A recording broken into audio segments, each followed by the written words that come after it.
ही चलने वाले लोग हैं मेरे भाइयों। ये करते हैं डाइवर्ट एंड रूल। नौजवान सब अंग्रेजी थोड़ा थोड़ा पढ़ता होगा क्या जी? डाइवर्ट एंड रूल समझते हो? डाइवर्ट एंड रूल वही होता है, गिली गिली गिली गिली पम पम छू। इधर आप हाथ देखिएगा, उधर डब्बा गाय।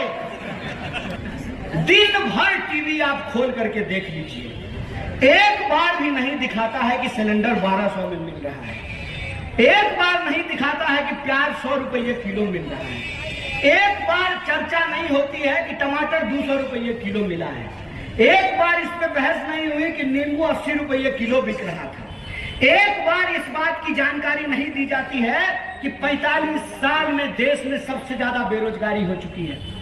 आपको सुनकर के आश्चर्य होगा कि सिर्फ किसान आत्महत्या नहीं कर रहे हैं, कर्जे में डूब करके सिर्फ किसान आत्महत्या नहीं कर रहे हैं, जो गरीब किसान के बच्चे हैं, हर 1 घंटे से कम समय में इस देश में एक जवान आत्महत्या करने को दिवस है।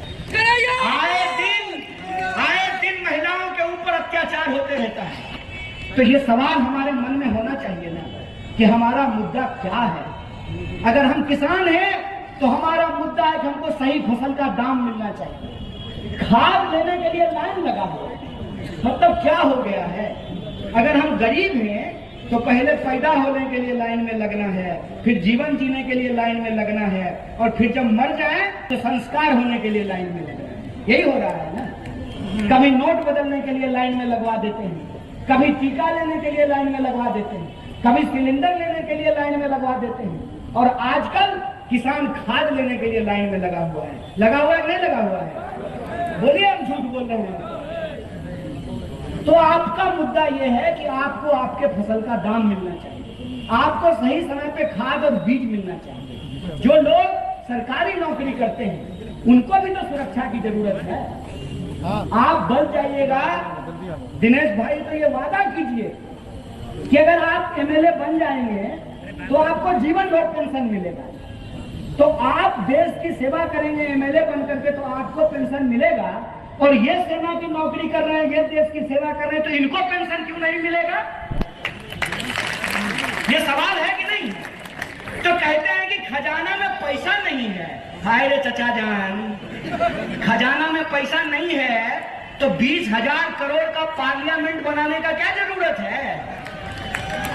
एमपी एमएलए को पेंशन मिलेगा और मास्टर जी को पेंशन नहीं मिलेगा, कांस्टेबल की नौकरी करने वाले को पेंशन नहीं मिलेगा, सरकारी विभागों में काम करने वाले को पेंशन नहीं मिलेगा। तो मैं कहना यह चाहता हूं कि जैसे वो अपने भविष्य के बारे में सोच रहे हैं, हमको अपने भविष्य के बारे में सोचना पड़ेगा। इस देश के आम आवाम को अपने भविष्य के बारे में सोचना पड़ेगा। और उनका भविष्य क्या है? उनका भविष्य ये है कि उनके लिए रोजी रोजगार की व्यवस्था हो, उनके लिए पढ़ने लिखने की व्यवस्था हो। अगर हमारी सरकार कह रही है, हमारी पार्टी कह रही है कि हम मध्य प्रदेश में आएंगे तो ओल्ड पेंशन स्कीम लागू करेंगे। और यहां एक बात मैं आपको कह दूं, ये राहुल गांधी हैं, ये राहुल गांधी हैं। आज के डेट में कांग्रेस का चेहरा एक ऐसा व्यक्ति है जो उतनी ही बात करता है जितनी बात वो पूरा कर सकता है। अगर वो कह रहे हैं कि मध्य प्रदेश में ओल्ड पेंशन लागू होगा तो मध्य प्रदेश में ओल्ड पेंशन लागू होगा, इस बात को कोई खारिज नहीं कर सकता है। अगर हम कह रहे हैं किया है, उस कलंक को मिटाने का काम आप लोगों को करना पड़ेगा। बोलिए, करेंगे कि नहीं करेंगे? अगर आप करेंगे तो एक आखिरी बात बोल करके अपनी बात को खत्म करूंगा। जब नदी पार करना हो ना तो मन में कोई संदेह नहीं होना चाहिए। सड़क पार करते हुए अगर मन में संदेह रखिएगा ना तो दुर्घटना हो जाती है। जो लोग भाजपा को रखना चाहते हैं, कितना भी अपमान किया हो भाजपा ने, हमारे यहाँ कहावत कहा जाती है, बाबू केना रहे छी, लाइट मुका खाए छी भने रहे छी। कहने का मतलब यह है कि बाबू कैसे रहते हैं? बोला कि लाइट जूता खाते हैं, ठीके रहते हैं। तो उनके लिए तो कुछ नहीं कहना है, लेकिन जो लोग परिवर्तन करना चाहते हैं उनसे हम यही कहना चाहते हैं, फिर ये चुनाव एक व्यक्ति का चुनाव नहीं है, फिर ये चुनाव एक दल का चुनाव नहीं है, फिर ये चुनाव एक सिंबल का चुनाव नहीं है। यह चुनाव आपके अपने सवाल का, आपके अपने काम का और आपके आत्मसम्मान का चुनाव है। इस बात को याद रखिएगा, आपको इनकार नहीं करेगा। आज जो मध्य प्रदेश का चुनाव हो रहा है, इस चुनाव में मध्य प्रदेश की एक एक जनता को, मुरैना, भिंड, ग्वालियर, चंबल संभाग की एक एक जनता को अपने अपमान का बदला लेना है। इस बात को याद रखिएगा। और अपमान क्या होता है? अपमान ये होता है, यहां माताएं बैठी हुई हैं, माता जी रोटी पकाती हैं ना, और रोटी को समय पे नहीं पलटते हैं तो रोटी जल जाता है, नहीं जल जाता है। और रोटी पकाने का गणित क्या है? ना पहले पलटिए ना बाद में पलटिए। मध्य प्रदेश की जनता ने बिल्कुल सही समय पे सरकार पलट दी थी। बोलिए, पलटी थी कि नहीं पलटी थी? मध्य प्रदेश की जनता ने, भाजपा को तो अब समझ में आ रहा है कि शिवराज नहीं चलेंगे। नहीं देखे हैं, हमको तो कई बार दया भी आती है सच में उनको, सच बोल रहे हैं। मतलब दया इसलिए आती है कि चलिए कुछ भी हो, शिवराज जी कई साल दिए मध्य प्रदेश को, अपनी पूरी जिंदगी दे दी, तो उनको पोस्टर से गायब कर दिया है। आजकल जय साहब के पप्पा घूम रहे हैं ग्वालियर, जानते नहीं उनको? कौन है जय साहब के पप्पा? गृह मंत्री भी हैं। और जो है, जो बाल बच्चा है भाजपा के नेता का, वो करके हमको मुख्यमंत्री या प्रधानमंत्री भी नहीं बनना है। पिछली बार चुनाव में बीजेपी हार गई थी, तो मध्य प्रदेश की जनता ने जिस सरकार को हरा दिया, वो सरकार आखिर सरकार कैसे बना पाए? तो जहां वोट से काम नहीं होता है ना, वहां नोट से काम होता है। तो किसी के पास अगर नोट है तो वो चुनी हुई सरकार को खरीद करके आपके वोट का अपमान कर रहा है कि नहीं कर रहा है, ये हमको समझा दीजिए। मैं एक उदाहरण देता हूं। मान लीजिए कि आप अपना वोट दे करके, नहीं मान क्यों लेंगे, आप लोग भी लगता है कि मान लिए होंगे, इनको वोट दे करके चुनाव विधायक बनाइएगा ना, तो आप इनको विधायक बनाएं और इनके जैसे ही मध्य प्रदेश की पूरी जनता, मान लीजिए 150-160 सीट कांग्रेस पार्टी को देती है और मोहब्बत आ जाती है सरकार की, कांग्रेस पार्टी सरकार बना लेती है, कमलनाथ जी चीफ मिनिस्टर बन जाते हैं। तब कोई डरा करके, धमका करके, खरीद करके सरकार गिरा दे, तो ये मध्य प्रदेश की जनता का अपमान है कि नहीं, हमको बस ये बताइए, है ना अपमान? तो पहली बात तो ये कि मध्य प्रदेश में इस बार का चुनाव मध्य प्रदेश के आम लोगों के साथ, उनके वोट के साथ जो अपमानित किया गया है, उस अपमान का बदला लेने का चुनाव है। और दूसरी सबसे महत्वपूर्ण बात, मध्य प्रदेश के लोग समझ गए थे कि चाचा जितना पोस्टर लगाना है लगा लीजिए, सच बात यह है कि आप मध्य प्रदेश के लोगों के लिए कोई काम नहीं। जैसा मैंने आपको कहा कि अगर हम खाए पिए परिवार से हैं तो हमारे शरीर से पता चलेगा कि हम खाए पिए हैं। कि मान लीजिए आज सुबह हम नहाए, उसके बाद अपने माथा पे एक पोस्टर लगा लें कि आज मैं स्नान करके आया हूं, ऐसा करने की जरूरत नहीं है ना। अगर सरकार ने मध्य प्रदेश के आम लोगों के लिए काम किया है तो हर जगह उसको पोस्टर लगाने की क्या जरूरत है? मतलब समझ रहे हैं? मतलब ये कि वो पोस्टर लगा करके आपको बता रहे हैं कि हम आपके विकास का काम कर रहे हैं। अरे महाराज, आप हमारे विकास का काम कर रहे हैं और हम ही को पता नहीं चल रहा है। ये कैसा विकास आप कर रहे हैं कि आपको पोस्टर लगा करके बताना पड़ रहा है कि हम विकास का काम कर रहे हैं। और अगर आप विकास का काम कर रहे हैं, सिंपल से एक बात है। तो विकास का काम अगर शिवराज जी कर रहे थे तो शिवराज जी को पोस्टर से गायब क्यों कर दिया है? अगर शिवराज जी विकास का काम नहीं कर रहे थे तो जो है सूटकेस में नोट भर करके एक चुनी हुई सरकार को खरीद करके गिराया किस लिए? और जो वादे हैं उन वादों को तो छोड़ दीजिए।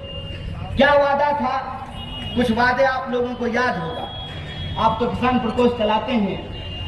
किसानों का कर्जा माफ करने की बात थी। 11 महीने की कमलनाथ जी की जो सरकार थी उसमें 22 लाख, मैं ठीक बोल रहा हूँ, 27 लाख, असल हम कागज पे लिख के भाषण नहीं देते, टेलीप्रॉम्प्टर भी नहीं लगाते। 27 लाख किसानों का कर्जा माफ किया गया और बिजली बिल जो है उसको माफ किया गया। जब वापस ये जो बिकी हुई सरकार बनी, इस बिकी हुई सरकार ने क्या किया? बिजली बिल बढ़ा करके दाम लेना शुरू किया।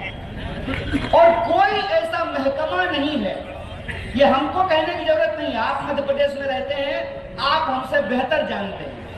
बताइए कोई ऐसा डिपार्टमेंट है जहां ऊपर से या नीचे से बिना घूस दिए काम हो जाता है?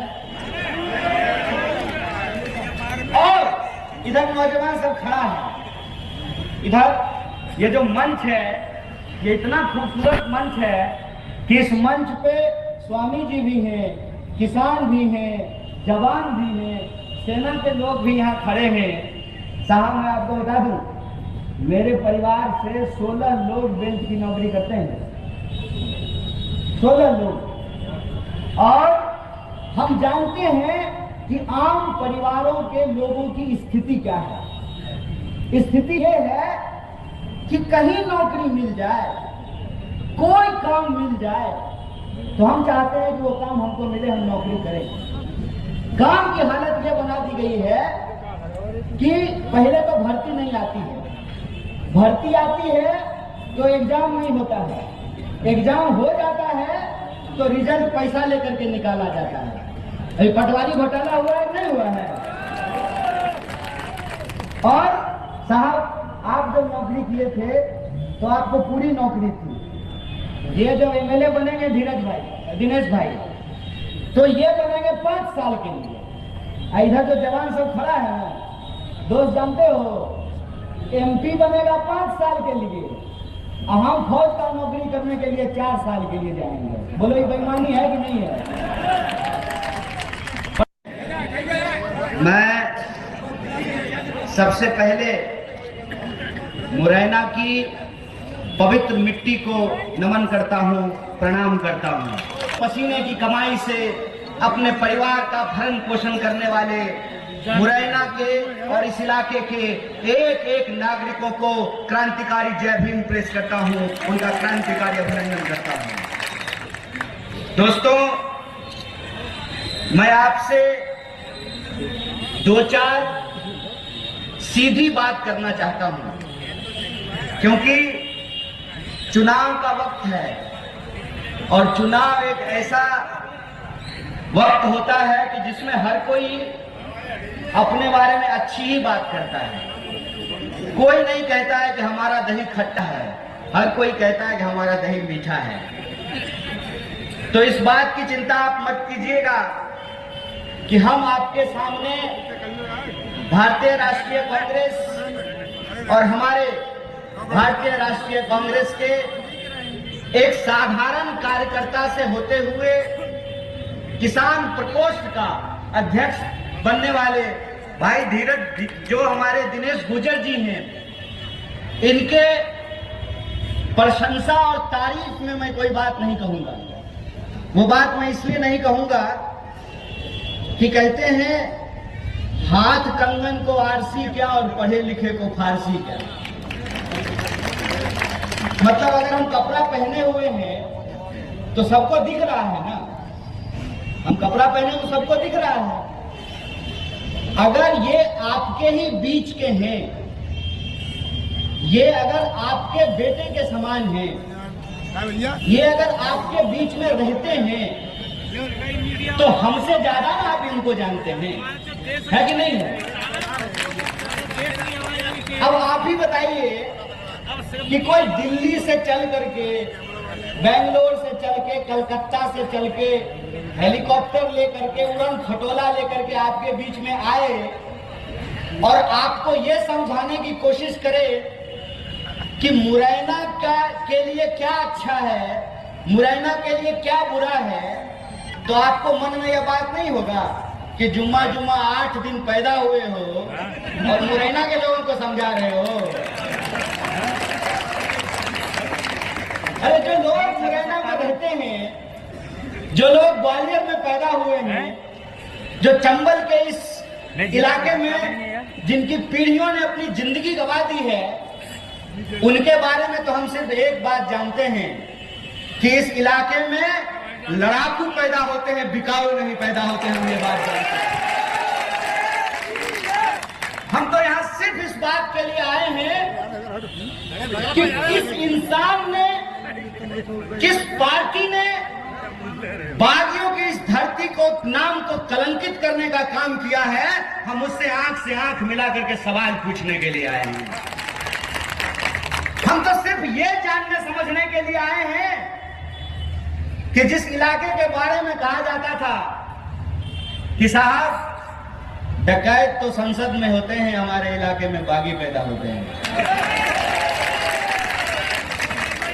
उस इलाके के भीतर दौलत की खनक इतनी मजबूत कैसे हो गई?